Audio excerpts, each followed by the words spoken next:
പ്രിയ സുഹൃത്തെ, നമ്മളെല്ലാവരുടെയും വലിയൊരു ആഗ്രഹമാണ് നമ്മളെല്ലാ നിക്ഷേപങ്ങളും നമ്മൾ ആഗ്രഹിക്കുന്ന രീതിയിൽ ഒരുപോലെ പെർഫോം ചെയ്യണമെന്ന്. ഇത് പ്രാക്ടിക്കലി നടക്കുന്ന ഒരു കാര്യമാണ്. താങ്കളുടേത് ഒരു ഡൈവേഴ്സിഫൈഡ് പോർട്ട്ഫോളിയോ ആണെങ്കിൽ ഇത് ഒരിക്കലും നടക്കില്ല. ഈവൻ സാക്ഷാൽ വാറൻ ബഫറ്റിന് പോലും അത് നടന്നിട്ടില്ല. എന്തുകൊണ്ട് നമ്മളെല്ലാ നിക്ഷേപങ്ങളും ഓരോ രീതിയിൽ പെർഫോം ചെയ്യണം എന്ന് ശാഠ്യം പിടിക്കരുത്? എന്താണ് ഒരു ഐഡിയൽ വേ എന്നതിനെക്കുറിച്ച് വളരെ ഡീറ്റെയിൽ ആയി ഇന്നേ ദിവസം നമുക്ക് മനസ്സിലാക്കാം. ഈ വീഡിയോ ഉപകാരപ്രദമാണെങ്കിൽ താങ്കൾ എല്ലാ സുഹൃത്തുക്കളും ഷെയർ ചെയ്യുക. Once again welcome back to the തുമ്മിച്ച tips powered by Dias invest. My name is Prinson Diaz.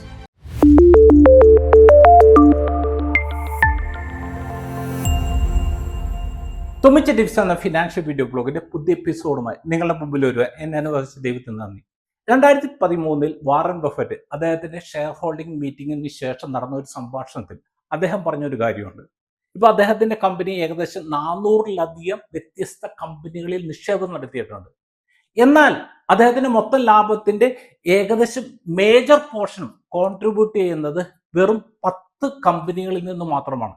ബാക്കി കമ്പനികളിലെല്ലാം പെർഫോമൻസ് നോക്കിക്കഴിഞ്ഞാൽ വെറും ശരാശരി മാത്രമാണ് എന്നാണ് അദ്ദേഹം പറഞ്ഞത്. അതായത് ഇത് വാറൻ ബഫറ്റ് എന്ന് പറഞ്ഞാൽ ലോകത്തിലെ തന്നെ ഏറ്റവും മികച്ച നിക്ഷേപകനായിട്ട് കണക്കൂട്ടുന്ന ഒരു വ്യക്തിയാണ്. അദ്ദേഹത്തിന്റെ കാര്യമാണ് പറഞ്ഞത്.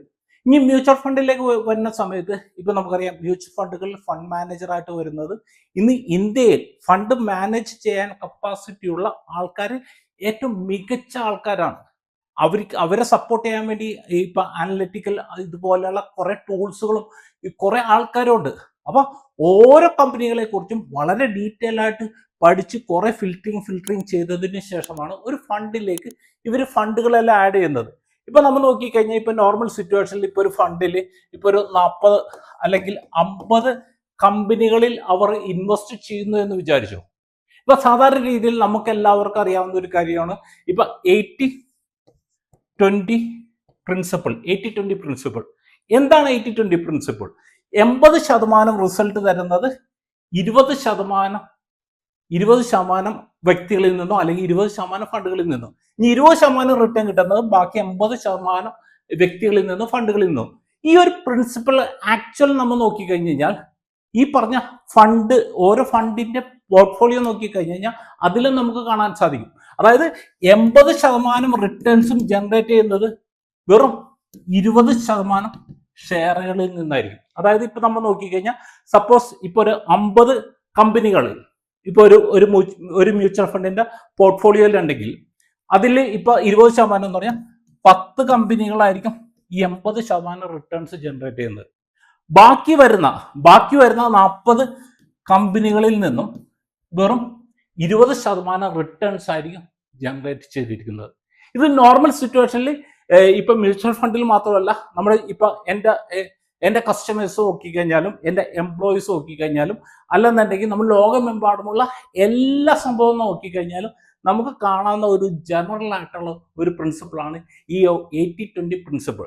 ഇതിലിപ്പോ 80 എന്നുള്ളത് ചിലപ്പോൾ അങ്ങാട്ടും ഇങ്ങാട്ടൊക്കെ ചെറിയ വ്യത്യാസങ്ങൾ വരാം എന്നത് മാത്രമേ ഉള്ളൂ. അപ്പൊ ഇതിൽ തന്നെ ഈ 40-ൽ ഇപ്പൊ പല ഷെയർസും ചിലപ്പോൾ നെഗറ്റീവിലേക്ക് പോവാം. ഇപ്പൊ അത് കണ്ട് അവര് അപ്പൊ തന്നെ പോയി ആ ഷെയർസ് എടുത്ത് മാറ്റാറില്ല.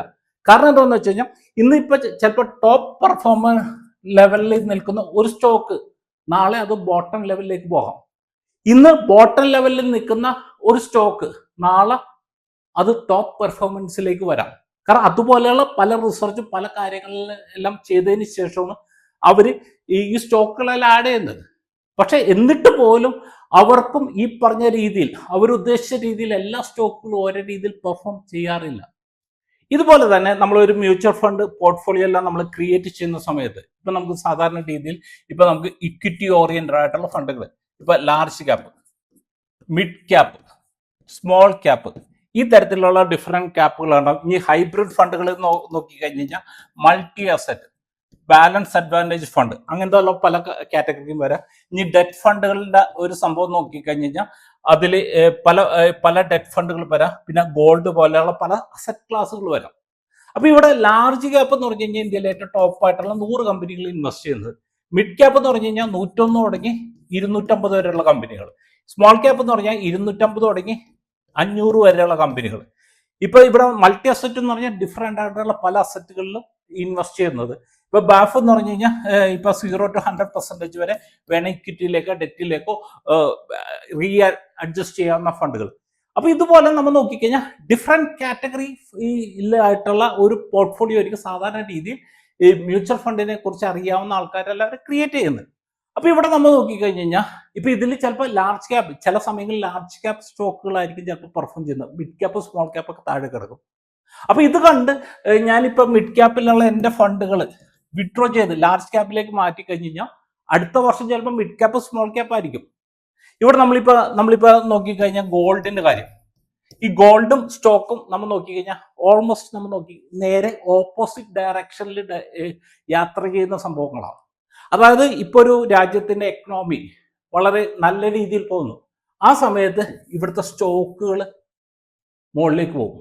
അതേസമയം എക്കണോമിക്കൽ ഗ്ലോബലായിട്ട് എന്തെങ്കിലും ഇഷ്യൂസ് ഒക്കെ വരുന്ന സമയത്ത് സ്റ്റോക്ക് താഴേക്ക് പോകും. എന്നാൽ ഗോൾഡിന്റെ കാര്യത്തിൽ എങ്ങനെയാണ്? ഇപ്പൊ എക്കണോമി എല്ലാം വളരെ നല്ല സ്ട്രോങ് ആയിട്ട് നല്ല രീതിയിൽ പോണ സമയത്ത് ഗോൾഡ് സാധാരണ രീതിയിൽ അത് താഴേക്ക് പോകും.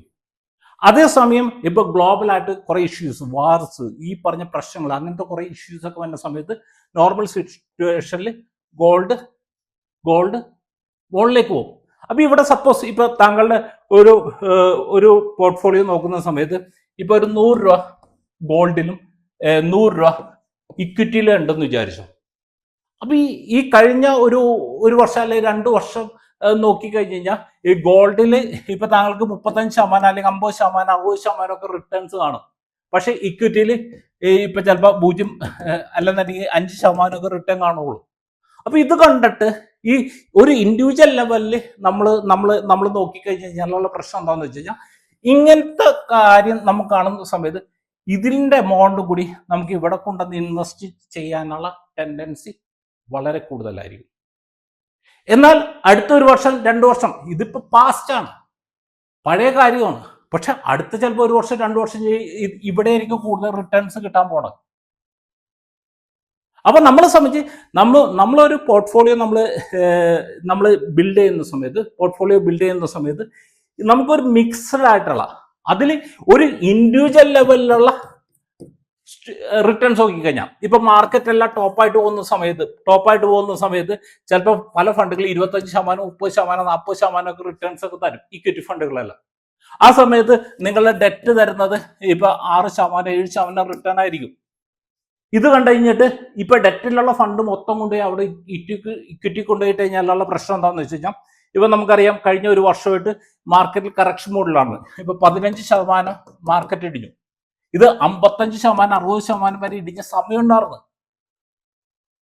അപ്പൊ ഇപ്പൊ എന്റെ പോർട്ട്ഫോളിയോയിൽ ഡെറ്റ് ഇൻസ്ട്രുമെന്റ് ഒന്നുമില്ലെങ്കിലുള്ള പ്രശ്നം എന്താ വെച്ചാൽ ഈ തരത്തിൽ മാർക്കറ്റ് ഇടിയുന്ന സമയത്ത് എന്റെ ടോട്ടൽ എമൗണ്ട് താഴേക്ക് വരും. അതേസമയം എനിക്ക് അവിടെ ഡെറ്റിന്റെ ഒരു അലോക്കേഷൻ, അത്യാവശ്യം നല്ലൊരു അലോക്കേഷൻ എന്നെ സംബന്ധിച്ചിട്ടുണ്ടെങ്കിൽ അവിടെ ആ സമയത്തും ഒരു 6% അല്ലെങ്കിൽ 7% റിട്ടേൺസ് ജനറേറ്റ് ചെയ്യും. ഇനി മാർക്കറ്റ് ഡൗൺ ആയിരിക്കുന്ന സമയത്ത് എനിക്ക് വേണമെങ്കിൽ ഡെറ്റിൽ നിന്ന് എനിക്ക് വേണമെങ്കിൽ കൂടുതൽ എമൗണ്ട് എനിക്ക് നല്ല പ്രൈസിൽ എനിക്ക് ഇക്വിറ്റിയിലേക്ക് ഇൻവെസ്റ്റ് ചെയ്യാനും പറ്റും. അപ്പൊ നമ്മളെപ്പോഴും ചെയ്യേണ്ട ഒരു കാര്യം എന്താണെന്ന് വെച്ച് കഴിഞ്ഞാൽ ഒരു കാരണവശാലും ഇൻഡിവിജ്വൽ ഓരോന്നിൻ്റെയും റിട്ടേൺ എടുത്തു നോക്കാൻ ഇരിക്കരുത്. അതിൽ നോക്കിക്കഴിഞ്ഞാലുള്ള പ്രശ്നം എന്താണെന്ന് വെച്ച് കഴിഞ്ഞാൽ അതിൽ പെർഫോം ചെയ്യുന്നതും വരാം, പെർഫോം ചെയ്യാത്തതും വരാം. പക്ഷെ ഇന്ന് പെർഫോം ചെയ്യാത്ത പല സംഭവങ്ങളും നാളെ പെർഫോം ചെയ്യുന്ന അവസ്ഥയിലേക്ക് വരും. ഇന്ന് ടോപ്പ് പെർഫോമൻസിലുള്ള പലതും നാളെ ബോട്ടം പെർഫോമൻസിലേക്കും വരും. ഇത് നോർമൽ സിനാരിയോ ആണ്. അല്ലാതെ എല്ലാ വർഷവും എന്നുള്ള ഇതല്ലെങ്കിൽ അങ്ങനെ ടോപ്പ് അങ്ങനെ പോകില്ല. നമ്മളെപ്പോഴും നോക്കേണ്ടത് നമ്മളൊരു സർട്ടൻ ലിമിറ്റ്, അതായത് ഇപ്പോൾ ഒരു 12% റിട്ടേൺ എൻ്റെ പോർട്ട്ഫോളിയോ തന്നെ. ഇതിന് മേലെ എനിക്കിവിടെ കിട്ടുന്നുണ്ടെങ്കിൽ, അതായത് ഇൻഡിവിജ്വലായിട്ട് ഓരോ ഇതിൽ ചില ഫണ്ടിൽ 25% ആയിരിക്കും, ചിലത് 5% ആയിരിക്കും, ചിലത് -1 ആയിരിക്കും, ചിലത് 10% റിട്ടേൺ ആയിരിക്കും, ചിലത് 16% റിട്ടേൺ. ഇതിൻ്റെ എല്ലാം ആവറേജ് ഞാൻ എന്ത് ടാർഗറ്റ് ചെയ്തു അതിനേക്കാൾ കൂടുതൽ എനിക്ക് കിട്ടുന്നുണ്ടെങ്കിൽ ഞാൻ അതിൽ സാറ്റിസ്ഫൈഡ് ആകാം. അല്ലെന്നുണ്ടെങ്കിൽ എന്താ പ്രശ്നം എന്ന് പറഞ്ഞാൽ ഇവിടെ ഇപ്പൊ മൈനസ് കൊടുത്ത ഈ ഒരു സംഭവം ഇത് മാറ്റിയിട്ട് ഇതിലേക്ക് കൊണ്ടുപോയി ഇടാനുള്ള ടെൻഡൻസി നമുക്ക് കൂടുതലായിരിക്കും. അങ്ങനെ വന്ന സമയത്ത് ചിലപ്പോൾ അടുത്ത വർഷം ഇതായിരിക്കും ഏറ്റവും ടോപ്പായിട്ട് പെർഫോം ചെയ്യുന്നത്.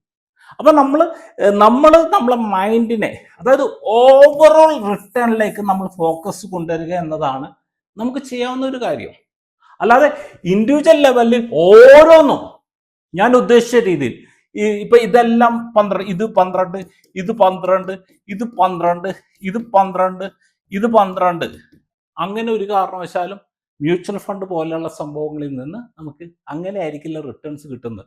ഈ തരത്തിലുള്ള പല വേരിയേഷനും വരാം. ഇത് മനസ്സിലാക്കിയിട്ട് നമ്മൾ ഓവറോൾ റിട്ടേണിൽ നമ്മൾക്ക് ഫോക്കസ് ചെയ്യാൻ സാധിച്ചു കഴിഞ്ഞാൽ നമുക്ക് വളരെ സമാധാനത്തോടെ നമ്മുടെ ലോങ് ടേം ലക്ഷ്യം വെച്ചുകൊണ്ട് മുന്നോട്ട് പോകാൻ സാധിക്കും. ഈ വീഡിയോ താങ്കൾക്ക് ഉപകാരപ്രദമായെങ്കിൽ താങ്കൾ എല്ലാ സുഹൃത്തുക്കളും ഷെയർ ചെയ്യുക. അതോടൊപ്പം ഞങ്ങളുടെ നിക്ഷേപ സംബന്ധമായ സേവനങ്ങളെക്കുറിച്ച് താങ്കൾ കൂടുതൽ അറിയണമെങ്കിൽ ഈ സ്ക്രീനിൽ കാണിച്ചിരിക്കുന്ന ഈ നമ്പറുകളിൽ താങ്കൾക്ക് വാട്സപ്പ് വഴിയോ കോൾ ചെയ്തോ കോൺടാക്ട് ചെയ്യാവുന്നതാണ്. അടുത്ത ആഴ്ച നമുക്ക് സാമ്പത്തിക മേഖലയിലെ പുത്തൻ വിശേഷങ്ങളുമായി നമുക്ക് തൊമ്മിച്ച ടിപ്സിൽ നമുക്ക് വീണ്ടും കാണാം. Okay, wish you all the best.